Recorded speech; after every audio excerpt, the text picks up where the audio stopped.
ನೀವು ಸಿಗರೇಟ್ ಅಂದಿದ ತಕ್ಷಣ ರಜನಿಕಾಂತ್ ಜ್ಞಾಪಕಕ್ಕೆ ಬರ್ತಾರೆ. ಅವ್ರ ತರ ಸ್ಟೈಲಿಶ್ ಆಗಿ ಸ್ಮೋಕ್ ಮಾಡಬೇಕು ಅನ್ನೋಂಥದ್ದು ಒಂದು ಟ್ರೆಂಡ್ ಇತ್ತು. ತುಂಬಾ ಜನ ಚೈನ್ ಸ್ಮೋಕರ್ಸ್. ಯಾವ ತರ ಅಂದ್ರೆ ಒಂದು ಸಿಗರೇಟ್ ಆರಿ ಹೋಗುವುದಕ್ಕೆ ಮೊದಲು ಇನ್ನೊಂದು ಸಿಗರೇಟ್ ಅವ್ರ ಕೈಯಲ್ಲಿ ಇರ್ತಾ ಇತ್ತು. ಶ್ವಾಸಕೋಶದ ಕ್ಯಾನ್ಸರ್ ಆಗ್ಬೋದು, ಬಾಯಿ ಕ್ಯಾನ್ಸರ್, ಗಂಟಲಿನ ಕ್ಯಾನ್ಸರ್ಗಳು, ಈ ಅಂಕಿ ಅಂಶಗಳ ಪ್ರಕಾರ ಬಹಳಷ್ಟು ಜನ ಸ್ಮೋಕರ್ಸ್ ಅಂತಾನೆ ಹೇಳ್ತಾರೆ.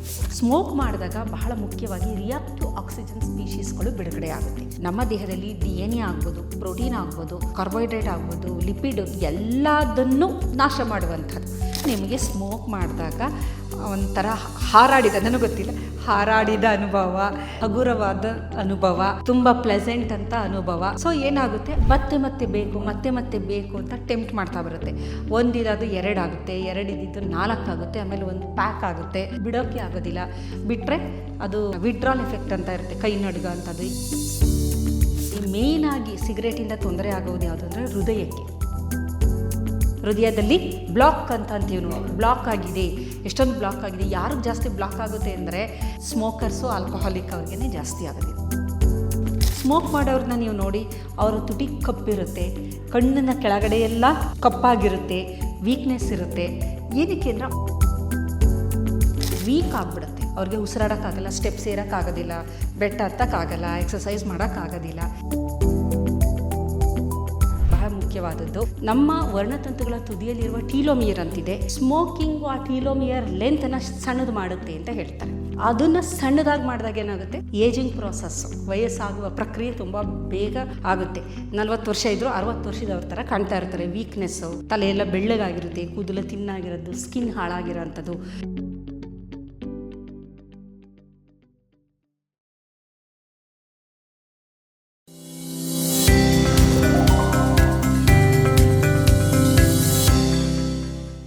ನಮಸ್ಕಾರ ವೀಕ್ಷಕರೇ, ನೀವು ನೋಡ್ತಾ ಇದ್ದೀರಾ ವಿಶ್ವವಾಣಿ ಹೆಲ್ತ್. ನಾನು ಕೇಶವ ಪ್ರಸಾದ್.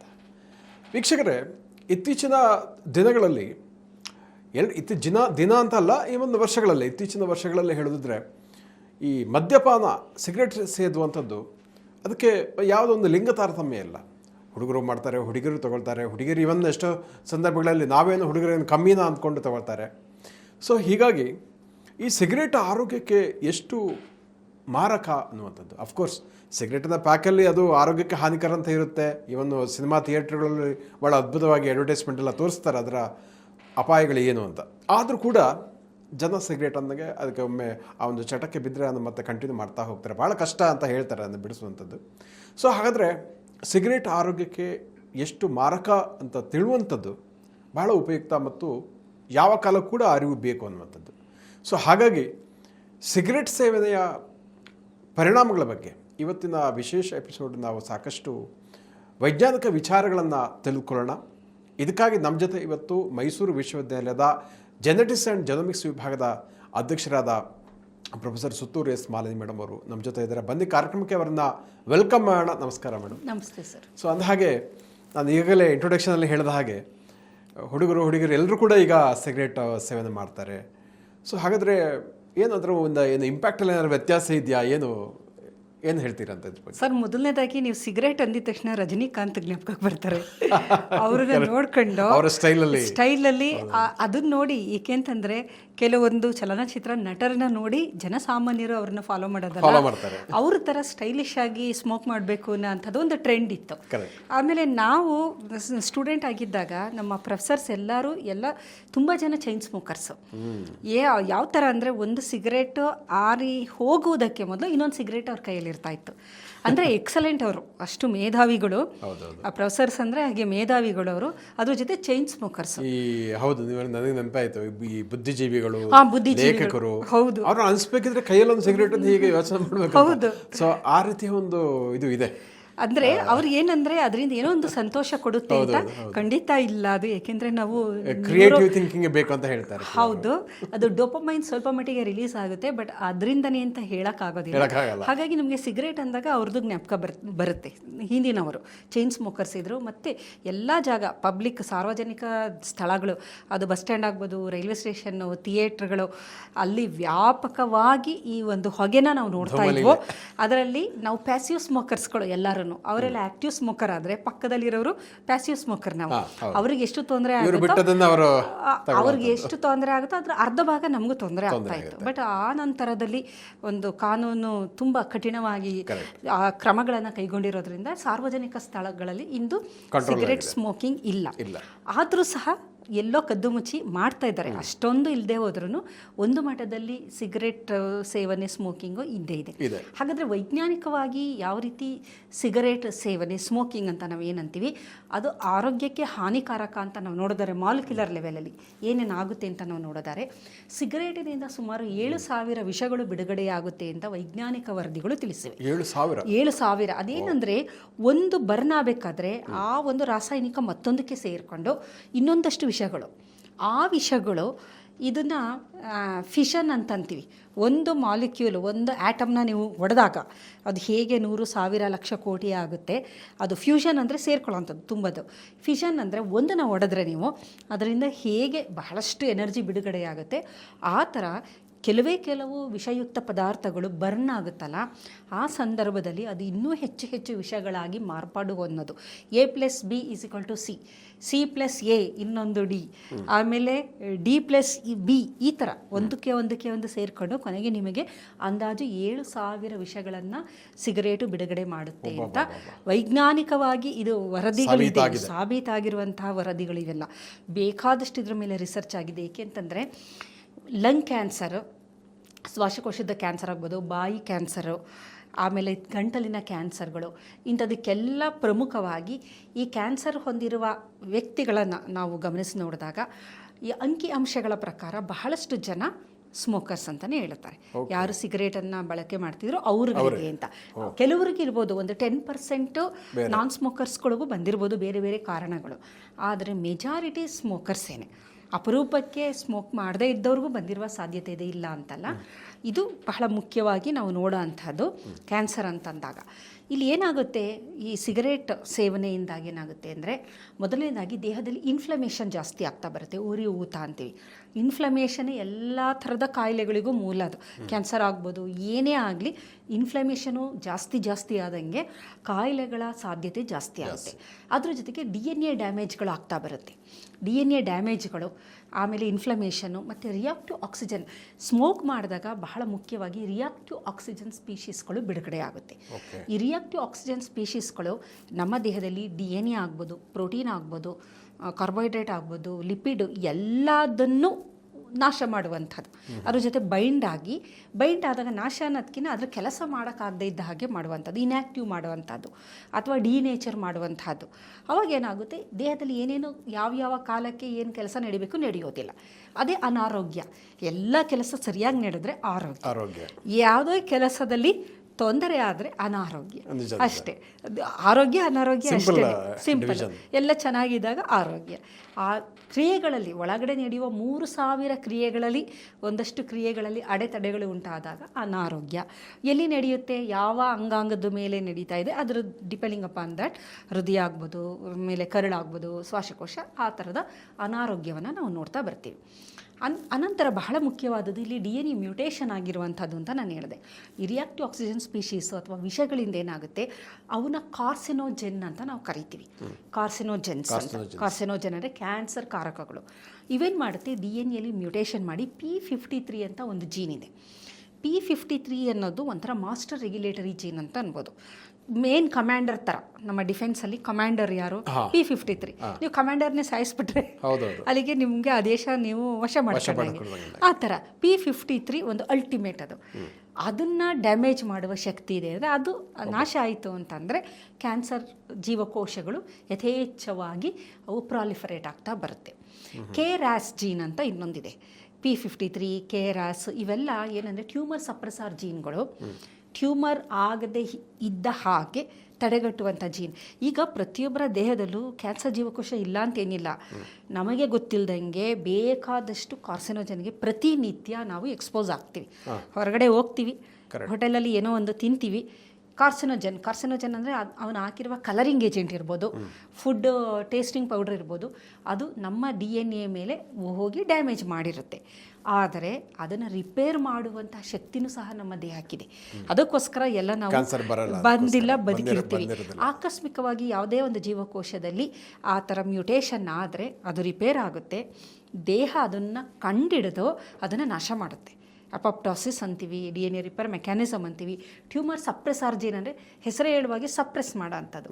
ಈ ಥರದ ಅದನ್ನು ಸಪ್ರೆಸ್ ಮಾಡುವಂತಹದನ್ನೇ ನಾಶ ಮಾಡಿದ್ರೆ ಯಾವುದು ಕ್ಯಾನ್ಸರ್ನ ಕಂಟ್ರೋಲ್ ಮಾಡೋಕ್ಕೆ ಆಗೋದಿಲ್ಲ. ಅದು ಮಾಡುವ ಸಾಧ್ಯತೆ ಜಾಸ್ತಿ ಅನ್ನೋದು ಇದೆಲ್ಲ ಏನಂತಂದರೆ ವಿತ್ ಎವಿಡೆನ್ಸು ಪ್ರೂವ್ ಆಗಿರೋ ಅಂಥದ್ದು ನಾನು ಹೇಳ್ತಿರೋದು. ಈಗ ಇದ್ರ ಮೇಲೇನೋ ರಿಸರ್ಚ್ ನಡೀತಿಲ್ಲ, ರಿಸರ್ಚ್ ಮಾಡಿ ಪ್ರೂವ್ ಆಗಿ ಅವ್ರು ಹೇಳ್ತಾ ಇದ್ದಾರೆ. ಬಟ್ ನಂಬೋದಕ್ಕೆ ನಾವು ರೆಡಿ ಇಲ್ಲ. ಏಕೆಂದರೆ ನಮಗೆ ಬೇಕದು, ಯಾವುದು ನಮಗೆ ಬೇಕಿರುತ್ತೆ ಅದಕ್ಕೆ ನಾವು ಅವಾಗ ಏನಂತೀವಿ, ಇಲ್ಲ ಸುಳ್ಳು ಅದೆಲ್ಲ, ಅದೇನು ಹಂಗೇನು ಆಗಲ್ಲ ಅಂತ ಅಂದು ನಮ್ಮನ್ನು ನಾವು ಸುಮ್ಮನೆ ಸಮಾಧಾನ ಮಾಡ್ಕೊಳ್ಳೋ ಅಂತಹದ್ದು. ಆ ಥರ ಜಾಣಕುರುಡು ಅಂತಂತಾರೆ, ನಮಗೇನಾಗಲ್ಲ ಅನ್ನೋಂಥ ನಮಗೇನಾಗಲ್ಲ, ನಾವು ಅಂದ್ಕೊಂಡು ಐ ಆಮ್ ಇಮ್ಮಾರ್ಟಲ್, ನನಗೇನು ಬರೋದಿಲ್ಲ ಅನ್ನೋ ಥರ ಆ ಒಂದು ತಪ್ಪು ಗ್ರಹಿಕೆ ನಮ್ಮಲ್ಲಿರುತ್ತೆ. ಬಹಳ ಮುಖ್ಯವಾಗಿ ಇನ್ನೊಂದೇನು ಮಾಡುತ್ತೆ, ಇದರಲ್ಲಿರುವ ನಿಕೋಟಿನ್ ಇದೆಯಲ್ವಾ, ಈ ನಿಕೋಟಿನ್ ಏನು ಮಾಡುತ್ತೆ, ಏನಕ್ಕೆ ಇದು ಅಡಿಕ್ಷನ್ ಅಂತ ಅಂದರೆ, ಸ್ಮೋಕಿಂಗ್ ಏನಕ್ಕೆ ಅಡಿಕ್ಷನ್ ಅಂದರೆ ನಿಕೋಟಿನ್ ಇದೆ. ಇದು ಅಸಿಟೈಲ್ ಕೊಲಿನ್ ಎಸ್ಟರೇಸ್ ರೆಸೆಪ್ಟಾರ್ ಅಂತ ಒಂದು ರೆಸೆಪ್ಟಾರ್ ಇದೆ. ನಿಕೋಟಿನ್ ಏನು ಮಾಡುತ್ತೆ, ನಿಕೋಟಿನಿಕ್ ಅಸಿಟೈಲ್ ಕೊಲಿನ್ ರೆಸೆಪ್ಟಾರ್ ಅನ್ನೋದ್ರ ಮೇಲೆ ಹೋಗಿ ಬೈಂಡ್ ಆಗುತ್ತೆ. ಬೈಂಡ್ ಆಗಿದ ತಕ್ಷಣ ಅದೇನು ಮಾಡುತ್ತೆ, ಅದು ಡೋಪಮೈನ್ನ ರಿಲೀಸ್ ಮಾಡೋಕ್ಕೆ ಪ್ರಾರಂಭ ಮಾಡುತ್ತೆ. ಡೋಪಮೈನ್ ರಿಲೀಸ್ ಆಗುತ್ತಲ್ಲ, D1 D2 ಅನ್ನೋದು ಹೋಗಿ ಅದರ ರೆಸೆಪ್ಟಾರ್ ಮೇಲೆ ಬೈಂಡ್ ಆಗುತ್ತೆ. ಇದು ಸ್ವಲ್ಪ ಕಾಂಪ್ಲೆಕ್ಸ್ ಪ್ರೋಸೆಸ್. ಅದು ಮತ್ತು ಸೈಕ್ಲಿಕ್ AMP ಬಿಡುಗಡೆ ಮಾಡುತ್ತೆ. ಸೈಕ್ಲಿಕ್ AMP ಫೈನಲಿ ಕ್ರೆಬ್ ಸೈಕಲ್ನ ಆ್ಯಕ್ಟಿವೇಟ್ ಮಾಡುತ್ತೆ. ಈ ಥರ ಎಲ್ಲ ಕ್ರೆಬ್ ಜೀನ್ಸ್ ಆ್ಯಕ್ಟಿವೇಟ್ ಮಾಡುತ್ತೆ. ಫೈನಲಿ ಏನಾಗುತ್ತೆ, ರಿವಾರ್ಡಿಂಗ್ ಪಾತ್ವೇನ ಆ್ಯಕ್ಟಿವೇಟ್ ಮಾಡುತ್ತೆ. ಸೊ ನಿಮಗೆ ಸ್ಮೋಕ್ ಮಾಡಿದಾಗ ಒಂಥರ ಹಾರಾಡಿದ, ನನಗೆ ಗೊತ್ತಿಲ್ಲ, ಹಾರಾಡಿದ ಅನುಭವ, ಹಗುರವಾದ ಅನುಭವ, ತುಂಬ ಪ್ಲೆಸೆಂಟ್ ಅಂತ ಅನುಭವಗಳು ಆಗಬಹುದೇನೋ. ಸೊ ಏನಾಗುತ್ತೆ, ಆ ಥರ ಒಂದು ಆಹ್ಲಾದಕರ ಖುಷಿ ಅನ್ನೋ ಥರ ಆ ಥರ ಆರಂಭ ಆಗುತ್ತೆ. ಇದು ಒಂದರಿಂದ ಆರಂಭ ಆಗುತ್ತೆ. ಡೊಪಮೈನು ಮೋಸ್ಟ್ ಡೇಂಜರಸ್. ಅದು ರಿವಾರ್ಡಿಂಗ್ ಆದ್ರೂ ಏನು ಅಂತಂದರೆ ಒಂದಷ್ಟು ಮತ್ತೆ ಬೇಕು ಅಂತ ಟೆಂಪ್ಟ್ ಮಾಡ್ತಾ ಬರುತ್ತೆ. ಒಂದಿರೋದು 2 ಆಗುತ್ತೆ, 2 ಇದ್ದಿದ್ದು 4 ಆಗುತ್ತೆ, ಆಮೇಲೆ ಒಂದು ಪ್ಯಾಕ್ ಆಗುತ್ತೆ. ಅದು ಚೈನ್ ಸ್ಮೋಕರ್ಸ್ಗಳೆಲ್ಲ ಅದು ಬಿಡೋಕ್ಕೆ ಆಗೋದಿಲ್ಲ. ಬಿಟ್ಟರೆ ಅದು ವಿಡ್ರಾಲ್ ಎಫೆಕ್ಟ್ ಅಂತ ಇರುತ್ತೆ, ಕೈ ನಡುಗ ಅಂತದ್ದು, ಏಕೆಂದರೆ ಸಡನ್ ವಿಡ್ರಾ ಮಾಡ್ತೀವಲ್ಲ. ಹಾಗಾಗಿ ಇದು ಬಹಳ ಮುಖ್ಯವಾಗಿ ನಡೆಯುವಂತಹ ಪ್ರಾಸೆಸ್ಸು. ಸೊ ಇದು ಅಡಿಕ್ಷನ್ ಥರ ಆಯಿತು. ಇದರ ಜೊತೆಗೆ ಈ ಮೇಯ್ನಾಗಿ ಸಿಗರೇಟಿಂದ ತೊಂದರೆ ಆಗೋದು ಯಾವುದು ಅಂದರೆ ಹೃದಯಕ್ಕೆ ಏನಕ್ಕೆ ಅಂತಂದರೆ, ಸ್ಮೋಕಿಂಗ್ ಆ ಸಿಗರೇಟಿನಲ್ಲಿರುವ ರಾಸಾಯನಿಕಗಳು ನೈಟ್ರಿಕ್ ಆಕ್ಸೈಡ್ನ ಕಮ್ಮಿ ಮಾಡುತ್ತೆ. ನೈಟ್ರಿಕ್ ಆಕ್ಸೈಡು ನಮ್ಮ ಹೃದಯದ ಆರೋಗ್ಯಕ್ಕೆ ಅತ್ಯಂತ ಪೂರಕವಾಗಿರೋದು. ಅದೇನು ಮಾಡುತ್ತೆ, ಹೃದಯದ ರಕ್ತನಾಳಗಳನ್ನು ಹಿಗ್ಗಿಸುತ್ತೆ.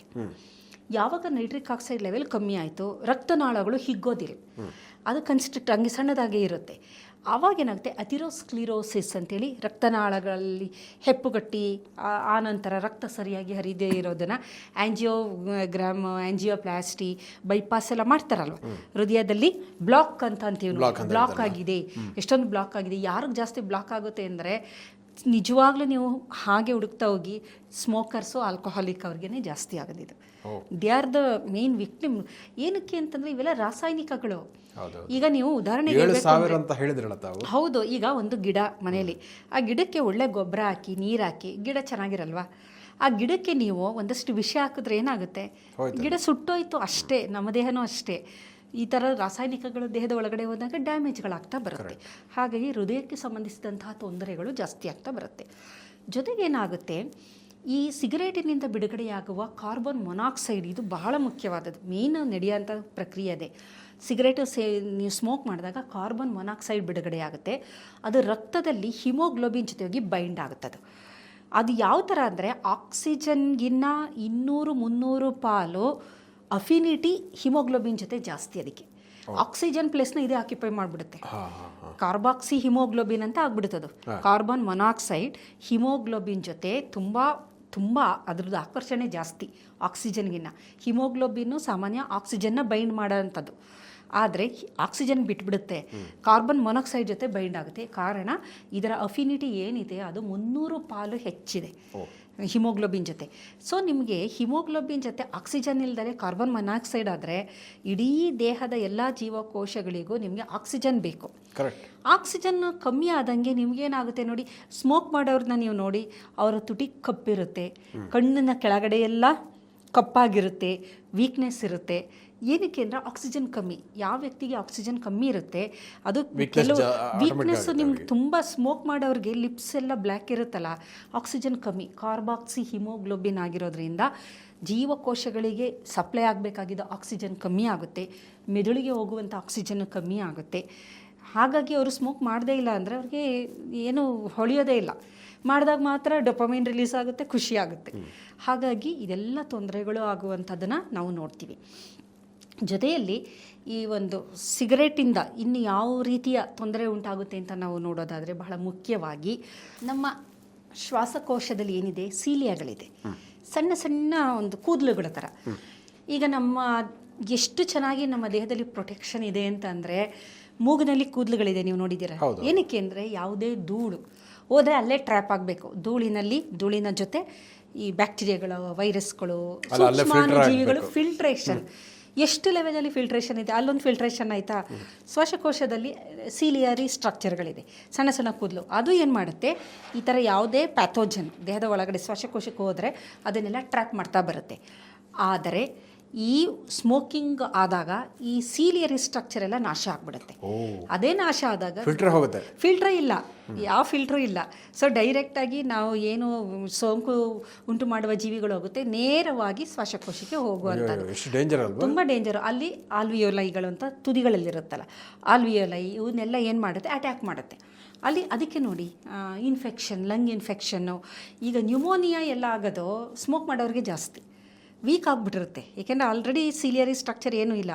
ನ್ಯೂಮೋನಿಯಾ ಬಂದರೆ ಮೊದಲೇ ವೀಕ್ ಆಗಿರುತ್ತೆ, ಆಕ್ಸಿಜನ್ ಕಮ್ಮಿ ಇರುತ್ತೆ, ಕಾರ್ಬಾಕ್ಸಿ ಮೊನಾಕ್ಸೈಡ್ ಇದು ಕಾರ್ಬನ್ ಮೊನಾಕ್ಸೈಡು ಹಿಮೋಗ್ಲೋಬಿನ್ ಜೊತೆ ಸೇರ್ಕೊಂಡಿರೋದ್ರಿಂದ ಆಕ್ಸಿಜನ್ ಕಮ್ಮಿ ಆಯಿತು, ಸೀಲಿಯರಿ ಸ್ಟ್ರಕ್ಚರ್ ನಾಶ ಆಯಿತು. ಸೊ ಇನ್ಫೆಕ್ಷನ್ನು ಕಟ್ಟಿಟ್ಟ ಬುತ್ತಿ, ತುಂಬ ಸುಲಭವಾಗಿ ಅವರಿಗೆ ಇನ್ಫೆಕ್ಷನ್ನು ಉಂಟಾಗುವಂಥದ್ದನ್ನು ನಾವು ನೋಡ್ಬೋದು. ಜೊತೆಯಲ್ಲಿ ಏನಾಗುತ್ತೆ ಅಂತಂದರೆ, ಈ ಒಂದು ಶ್ವಾಸಕೋಶದ ಗೋಡೆಗಳು ಏನಿದೆ ಅದರಲ್ಲಿ ನ್ಯೂಟ್ರೋಫಿಲ್ ಎಲಾಸ್ಟೇಸ್ ಅಂತ ಒಂದು ಎನ್ಸೈಮ್ ಇದೆ, ಅದನ್ನು ಆ್ಯಕ್ಟಿವೇಟ್ ಮಾಡಿಬಿಡುತ್ತೆ. ಸಾಮಾನ್ಯವಾಗಿ ಒಂದು ಕಿಣ್ವ ಇದೆ ನಮ್ಮ ದೇಹದಲ್ಲಿ, ನ್ಯೂಟ್ರೋಫಿಲ್ ಎಲಾಸ್ಟೇಸ್ ಅಂತ. ಈ ಸ್ಮೋಕಿಂಗ್ ನಾವು ಮಾಡಿದಾಗ ಅದರಲ್ಲಿರುವ ವಿಷಗಳು ಈ ಒಂದು ಎನ್ಸೈಮ್ನ ಆ್ಯಕ್ಟಿವೇಟ್ ಮಾಡುತ್ತೆ. ಎನ್ಸೈಮ್ನ ಆ್ಯಕ್ಟಿವೇಟ್ ಮಾಡಿದಾಗ ಎಲಾಸ್ಟೇಸ್ ಅನ್ನೋ ಎನ್ಸೈಮು, ನ್ಯೂಟ್ರೋಫಿಲ್ ಎಲಾಸ್ಟೇಸ್, ಈ ಎನ್ಸೈಮ್ ಏನು ಮಾಡುತ್ತೆ, ಶ್ವಾಸಕೋಶದ ಗೋಡೆಗಳಲ್ಲಿರುವಂತಹ ಎಲಾಸ್ಟೇಸ್ ಅನ್ನೋದು, ಅದೊಂದು ಕೊಲಾಜನ್ನು ಮತ್ತು ಎಲಾಸ್ಟಿನ್ ಅನ್ನೋದು ಪ್ರೋಟೀನ್ಗಳಿದೆಯಲ್ಲ, ಆ ಎಲಾಸ್ಟಿನ್ ಪ್ರೋಟೀನ್ನ ನಾಶ ಮಾಡ್ತಾ ಬಂದ್ಬಿಡುತ್ತೆ. ಅವಾಗ ಏನಾಗುತ್ತೆ, ಆ ನಾಶ ಆದಂಗೆ ಅದರದ್ದು ಶ್ವಾಸಕೋಶದ ಒಂದು ಸ್ಟೆಬಿಲಿಟಿ ಅಂತ ಏನಂತೀವಿ ಅದು ಕಡಿಮೆ ಆಗ್ತಾ ಬರುತ್ತೆ, ವೀಕ್ ಆಗಿಬಿಡುತ್ತೆ. ಅವ್ರಿಗೆ ಉಸಿರಾಡೋಕ್ಕಾಗಲ್ಲ, ಸ್ಟೆಪ್ಸ್ ಏರೋಕ್ಕಾಗೋದಿಲ್ಲ, ಬೆಟ್ಟ ಹತ್ತಕ್ಕಾಗಲ್ಲ, ಎಕ್ಸಸೈಸ್ ಮಾಡೋಕ್ಕಾಗೋದಿಲ್ಲ. ನೀವು ನೋಡಿರ್ಬೋದು ಸ್ಮೋಕರ್ಸು ತುಂಬ ವೀಕ್ ಆಗಿರ್ತಾರೆ. ಏನಕ್ಕೆ, ಅಷ್ಟು ಉದ್ದ ನಡೆದ್ರೆ ಅವರಿಗೆ ಎಂಫೈಸೀಮಾ ಅನ್ನೋ ಒಂದು ತೊಂದರೆ, ಎದಿಸಿರು ಬಿಡೋ ಅಂಥದ್ದು, ಗುಯ್ ಅನ್ನೋದು, ಒಂದು ಉಬ್ಸ ಅಂತಾರಲ್ಲ, ಉಬ್ಬಸ, ಅದು ಆಸ್ತಮೆಟಿಕ್ ಅಲ್ಲ, ಆಸ್ತಮೆಟಿಕ್ ಬೇರೆ ರೀಸನ್ ಅದು. ಇದು ಉಬ್ಬಸ ಬರೋದು ಇದರಿಂದ. ಏನಕ್ಕೆ ಅಂತಂದರೆ ಅದರಲ್ಲಿ ಎಲಾಸ್ಟಿನ್ ಏನಿದೆ ಪ್ರೋಟೀನು, ಅದು ನಾಶ ಆಗೋದ್ರಿಂದ. ಹಾಗಾಗಿ ಈ ಥರದ ತೊಂದರೆಗಳನ್ನು ನಾವು ಸಿಗರೇಟ್ ಯಾರು ಸೇರ್ತಾರೆ ಅವರಿಗೆ ಲಾಂಗ್ ರನ್ನಲ್ಲಿ, ಡಿಪೆಂಡಿಂಗ್ ಅಪಾನ್ ದ ಡ್ಯೂರೇಷನ್, ಎಷ್ಟು ಅವಧಿಯಲ್ಲಿ ಸ್ಮೋಕ್ ಮಾಡ್ತಾರೆ, ಎಷ್ಟು ದಿನಕ್ಕೆ ಎಷ್ಟು ಮಾಡ್ತಾರೆ, ಜಾಸ್ತಿ ಅವಧಿ ಜಾಸ್ತಿ ಮಾಡಿದಷ್ಟು ಅದರದ್ದು ದುಷ್ಪರಿಣಾಮಗಳು ಜಾಸ್ತಿ. ಅಕೇಶ್ನಲ್ಲಿ ಎಲ್ಲೋ ಒಂದು ಮಾಡಿದ ತಕ್ಷಣ ಇಷ್ಟೆಲ್ಲ ತೊಂದರೆ ಆಗುತ್ತೆ ಅಂತ ನಾನು ಹೇಳ್ತಾ ಇಲ್ಲ. ಎಷ್ಟು ಅವಧಿ ಮಾಡ್ತಾ ಇದ್ದೀರಾ, ನಿಮ್ಮ ದೇಹದ ನೇಚರು, ನಿಮ್ಮ ಜೀನೋಮ್ ಆಲ್ಸೋ ಇಂಪಾರ್ಟೆಂಟ್.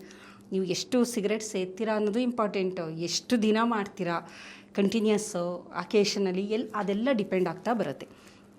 ಜೊತೆಯಲ್ಲಿ ಮ್ಯಾಟ್ರಿಕ್ ಮೆಟಲೋಪ್ರೋಟಿಯೇಸಸ್ ಅನ್ನುವ ಒಂದು ಕಿಣ್ವವನ್ನು ಇದು ಆ್ಯಕ್ಟಿವೇಟ್ ಮಾಡ್ತಾ ಬರುತ್ತೆ.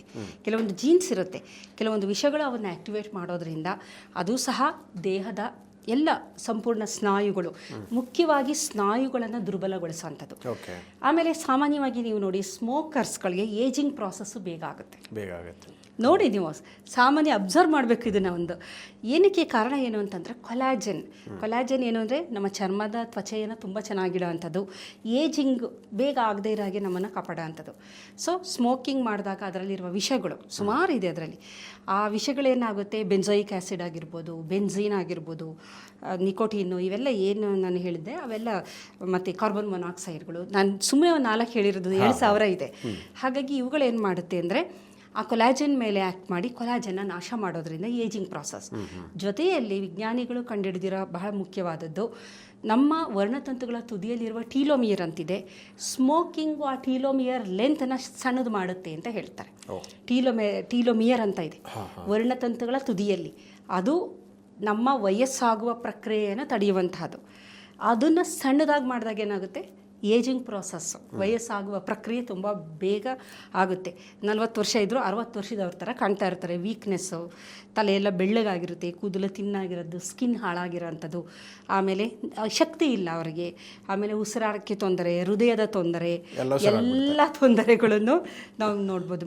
ಮೆಟಲೋಪ್ರೋಸ್ಟಿಯಸ್ ಆಗ್ಬೋದು, ಟೀಲೋಮಿಯರ್ ಆಗ್ಬೋದು, ಅದ್ರ ಜೊತೆ ಕೊಲಾಜನ್ ಆಗ್ಬೋದು, ಇವೆಲ್ಲ ತೊಂದರೆಗಳು ಉಂಟಾಗೋದ್ರಿಂದ ಸಿಗರೇಟ್ ಎನ್ನುವ ಒಂದು ಸಣ್ಣದೇ ಒಂದು ಇದರಿಂದ ದೇಹಕ್ಕೆ ಎಷ್ಟೆಲ್ಲ ತೊಂದರೆಗಳಾಗುತ್ತೆ. ಹಾಗಾಗಿ ಆದಷ್ಟು ಅದರ ಒಂದು ಆ ಧೂಮಪಾನ ಅನ್ನೋದಕ್ಕೆ ಹೋಗದೇ ಇರೋದೇ ಒಳ್ಳೆಯದು. ಬಿಡೋದು ಅಕಸ್ಮಾತ್ ಇತ್ತು ಅಂದರೂ ಒಂದೇ ಸಲ ಆಗೋದಿಲ್ಲ. ಇದು ವಿಡ್ರಾಲ್ ಎಫೆಕ್ಟ್ ಇರುತ್ತೆ. ನಿಧಾನಗತಿಯಲ್ಲಿ ಅದನ್ನು ಕಡಿಮೆ ಮಾಡ್ತಾ ಬರುವುದು. ನಾನೇ ನೋಡಿದ್ದೀನಿ ಚೈನ್ ಸ್ಮೋಕರ್ ಆಗಿರೋರು ಒಂದೇ ಒಂದು ಸಿಗರೇಟನ್ನು ಸೇದದ್ದೇ ಇದ್ದಂಥ ವ್ಯಕ್ತಿ. ನಮ್ಮ ಪ್ರೊಫೆಸರ್ ಒಬ್ಬರು ಇದ್ರು, ಪ್ರೊಫೆಸರ್ SN ಹೆಗ್ಡೆ ಅಂತೇಳಿ. ಅವರು ಚೈನ್ ಸ್ಮೋಕರ್. ಯಾವ ಥರ ಅಂದರೆ ಅವರು ಒಂದು ಆಸ್ಟ್ರೇ ಇರೋದು ಅವ್ರ ಮುಂದೆ. ಅವರು ರೂಮ್ಗೆ ಎಂಟ್ರ್ ಆಗ್ಬೇಕಾದ್ರೆ ನಮಗೆ ಆ ಧೂಮ ಎಲ್ಲ ಇರೋದು ಗೊತ್ತಾಗೋದು. ಅವ್ರು ಅಷ್ಟು ದೂರ ನಿಂತರೂ ಸ್ಮೆಲ್ ಅದು ಸ್ಮೋಕಿ ನಿಕೋಟಿನ್ ಇದ್ರದ್ದು. ನಾವು ನಾನು ಸುಮಾರು ಸಲ ಅವ್ರಿಗೆ ಹೇಳ್ತಾ ಇದ್ದೆ, ಸರ್ ಬೇಡ ಸರ್ ಇಷ್ಟೊಂದು ಸ್ಮೋಕ್ ಮಾಡ್ತೀರಾ ಅಂತ. ಕೂತ್ಕೊಂಡ್ರೆ ಒಂದು ಅದು ಆರಬೇಕು, ಅಷ್ಟರಲ್ಲಿ ಇನ್ನೊಂದು, ಅದನ್ನೇ ಚೈನ್ ಸ್ಮೋಕರ್ ಅನ್ನೋದು. ಚೈನ್ ಅಂದರೆ ಒಂದಕ್ಕೊಂದು ಅಂತ. ಆ ಥರ ಇದ್ದವರು ಒಂದಿನ ಡಿಸೈಡ್ ಮಾಡಿದ್ರಂತೆ. ಒಂದು ಸಲ ಏನೋ ಹೆಲ್ತ್ ಇಶ್ಯೂ ಆಯ್ತು ಅವ್ರಿಗೊಂದ್ಸಲ. ಅವತ್ತು ಡಿಸೈಡ್ ಮಾಡಿದ್ರಂತೆ ಇನ್ನು ನಾನು ಸ್ಮೋಕ್ ಮಾಡಬಾರ್ದು ಅಂತ. ನಾನು ಏನು ಕೇಳ್ತಾ ಇದ್ದೀನಿ ಅಂದರೆ ಸ್ಮೋಕಿಂಗು ಬಿಡೋಕ್ಕಾಗಲ್ಲ ಅಂತಾರಲ್ಲ ಅಂಥವ್ರಿಗೆ ಹೇಳ್ತಾ ಇರೋದು ಇದು. ಈಗಲೂ ಇದು ಜೀವಂತ ಉದಾಹರಣೆ. ಈಗಲೂ ಬೇಕಾದ್ರೆ ಯಾರು ಬೇಕಾದ್ರೆ ಅವ್ರನ್ನ ಕೇಳ್ಬೋದು. ಅವತ್ತು ಬಿಟ್ಟವರು ಇದುವರೆಗೂ ಅವರು ಸ್ಮೋಕ್ ಮಾಡಿಲ್ಲ. ಎಷ್ಟೋ ವರ್ಷಗಳಾಯಿತು. ಒಂದು ನಿರ್ಧಾರ, ನಾವು ಬೇಡ ಅಂತ ನಿರ್ಧಾರ ತಗೊಂಡ್ಮೇಲೆ ಟೆಂಪ್ಟ್ ಆಗದೇ ಇಲ್ಲ, ಆಗಿದೆ ಅವ್ರಿಗೂ. ಯಾಕೆಂದರೆ ಚೈನ್ ಸ್ಮೋಕರ್ಗೆ ಬಿಡೋದು ಕಷ್ಟ ಇದೆ, ವಿಡ್ರಾಲ್ ಎಫೆಕ್ಟ್ಗಳಾಗಿದೆ, ಎಲ್ಲ ಆಗಿದೆ. ಅದನ್ನೆಲ್ಲ ಮೀರುವಂತಹದ್ದು ನಮ್ಮ ನಿಗ್ರಹಿಸೋದು ನಮ್ಮ ಮನಸ್ಸು ಅಂತ ಇದೆಯಲ್ಲ. ಸ್ಮೋಕಿಂಗೇ ಆಗ್ಬೋದು, ಆಲ್ಕೋಹಾಲೇ ಆಗ್ಬೋದು, ಯಾವುದೇ ಮನಸ್ಸು ಬೇಕು ಮೊದಲು. ಫಸ್ಟು ನಿಮಗೆ ಮನಸ್ಸಿರೋದಿಲ್ಲ ಬಿಡೋದಕ್ಕೆ, ಯಾರ್ದೋ ಬಲವಂತ. ಅವ್ರಿಗೆ ಅರಿವಾಗಬೇಕದು. ಅವ್ರಿಗೆ ಎಲ್ಲ ಹೇಳ್ತಾ ಇದ್ರು, ಸ್ಟೂಡೆಂಟ್ಸ್ಗಳೆಲ್ಲ ಹೇಳೋರು, ಎಷ್ಟು ಒಳ್ಳೆ ಪ್ರೊಫೆಸರು. ನಮಗೆ ಹೆದರಿಕೆ, ಸ್ಮೋಕ್ ಮಾಡಿ ಏನಾದ್ರು ಹೆಚ್ಚು ಕಮ್ಮಿ ಆಗಿಬಿಡುತ್ತೆ ಅಂತ. ಆ ಒಂದು ಕಾಳಜಿಗೆ ಎಲ್ಲ ಹೇಳ್ತಿದ್ರು. ಆದರೆ ಒಂದಿನ ಅವ್ರಿಗೆ ಅನ್ನಿಸ್ತು ಬಿಡಬೇಕು ಅಂತ. ಹಾಗಾಗಿ ಇಮಿಡಿಯೇಟ್ ಬಿಟ್ರು. ವಿಡ್ರಾಲ್ ಎಫೆಕ್ಟ್ ವಿಡ್ರಾಲ್ ಎಫೆಕ್ಟ್ ಖಂಡಿತ ಆಗೇ ಆಗುತ್ತೆ. ಅದನ್ನ ಓವರ್ಕಮ್ ಮಾಡಿದ್ರು. ಎಲ್ಲರಿಗೂ, ಅವರೊಬ್ಬರಿಗೆ ಅಂತಲ್ಲ, ಎಲ್ಲರಿಗೂ ಆ ವಿಲ್ ಪವರ್ ಇದೆ. ಎಲ್ಲರಿಗೂ ಎಲ್ಲರಿಗೂ ಇದೆ. ಯಾರು ಬೇಕಾದ್ರೂ ಸಾಧ್ಯನೇ ಇಲ್ಲ. ಬಿಡಬೇಕು ಅಂತ ನಿಮ್ಮ ಮನಸ್ಸು ಬಂದರೆ ಖಂಡಿತ ಬಿಡಬಹುದು. ಆದರೆ ಬೇರೆಯವರ ಬಲವಂತ ಅಲ್ಲ, ನನ್ನ ಒಳಗಡೆಯಿಂದ ನಾನು ಟ್ರಾನ್ಸ್ಫಾರ್ಮ್ ಆಗಬೇಕು ಅಂತ ಬರಬೇಕದು. ಎಕ್ಸಾಕ್ಟ್ಲಿ. ಬೇರೆಯವರು ಬಲವಂತ ಹೆಂಡತಿ ಹೇಳ್ತಾರೆ, ಮಕ್ಕಳು ಹೇಳ್ತಾರೆ, ಆಗಲ್ಲ. ಅದು ನಾನೇ ಚೇಂಜ್ ಆಗಬೇಕು ಅನ್ನೋದು ಯಾವಾಗ ಬರುತ್ತೆ, ಖಂಡಿತವಾಗಲೂ ಅದು ಧೂಮಪಾನ ಆಗೋದು, ಮದ್ಯಪಾನ ಆಗೋದು. ಆದರೆ ಡ್ರಗ್ ಅಡಿಕ್ಷನು ಸ್ವಲ್ಪ ಕಷ್ಟ ಇದೆ.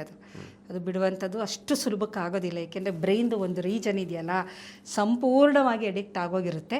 ಸ್ವಲ್ಪ ಕಷ್ಟ. ಬಟ್ ಇದು ಅದಕ್ಕೆ ಸಪೋರ್ಟ್ ಬೇಕು. ಅದಕ್ಕೆ ಒಂಚೂರು ಎಕ್ಸ್ಟ್ರಾ ಒಂದು ಮೆಡಿಕೇಶನ್ನು, ಅದೆಲ್ಲ ಅಡಿಕ್ಷನ್ ಸೆಂಟ್ರಲ್ಲಿ ಅದೆಲ್ಲ ಬೇಕದು.